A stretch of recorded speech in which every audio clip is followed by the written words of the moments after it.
Ça permet en fait de ne pas abîmer le chanfrein. Ouais, et tu mets le marteau là-dessus. Voilà, on se met bien à plat. Ouais. On se met bien à plat. Le marteau également à plat, on fera du sol et puis voilà. Ah ok. Ouais. On ne doit pas devoir taper comme des bourrins quoi. Ça doit venir tout seul après. Je m'appelle Edgar Lafage, donc là on est à Roubaix, dans le quartier du Pile. Vous vous retrouvez dans ma future maison, qui est en train d'être réhabilitée par moi-même et Jamel, et ainsi que par les entreprises du propriétaire. Ces chantiers-là sont très bénéfiques parce qu'on s'aperçoit qu'après les relations entre le locataire, le bailleur, le locataire dans son environnement aussi sont bien meilleures que sur un accès, on va dire, à la location classique. Finalement, c'est de l'accompagnement social, humain, technique, financier. Et on va dire que la boucle est bouclée par rapport à ça.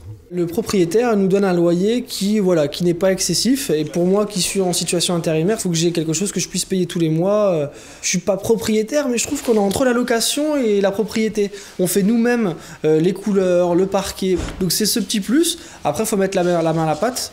Mais bon, moi, ça me dérange pas parce que je trouve que ça va dans les deux sens. La Fondation de France s'est engagée maintenant depuis plus de 10 ans sur ces questions d'habitat. Et c'est à ce titre que la Fondation va être sollicitée dans des démarches à un niveau national, par exemple auprès du ministère du Logement, ou sur comment l'autoréhabilitation accompagnée peut être une méthode dans la mise en œuvre du plan de rénovation du bâtiment, et notamment la rénovation thermique. Après, fibrer, ça va toi? Hein? Fibrer les murs? Je connais rien. Tu connais rien? Je sais peindre, bon, pareil. Donc ça permet de masquer un peu tous les petits défauts, tous les enduits et de tout solidifier. Pour la Fondation de France, ça s'inscrit dans une histoire. Elle a accompagné à la fois des petits projets, mais elle a aussi accompagné la structuration nationale de nouveaux acteurs. Il ne s'agit pas de recommencer à recréer le monde, il s'agit à chaque fois d'aller chercher les compétences là où elles sont, et nous d'apporter ce que nous apprenons, ce que nous expérimentons avec les opérateurs, qu'ils soient associatifs, coopératifs ou autres.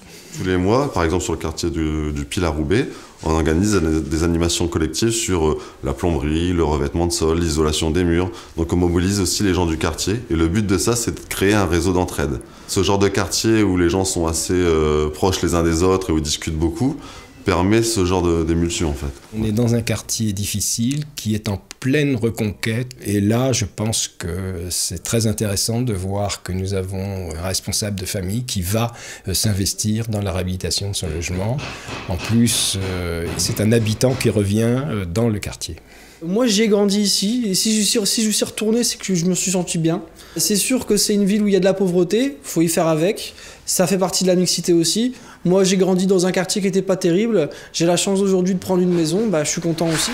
Premier étage, vous avez 2 chambres, et au deuxième étage, alors là c'est la suite parentale énorme qui m'attend, c'est super.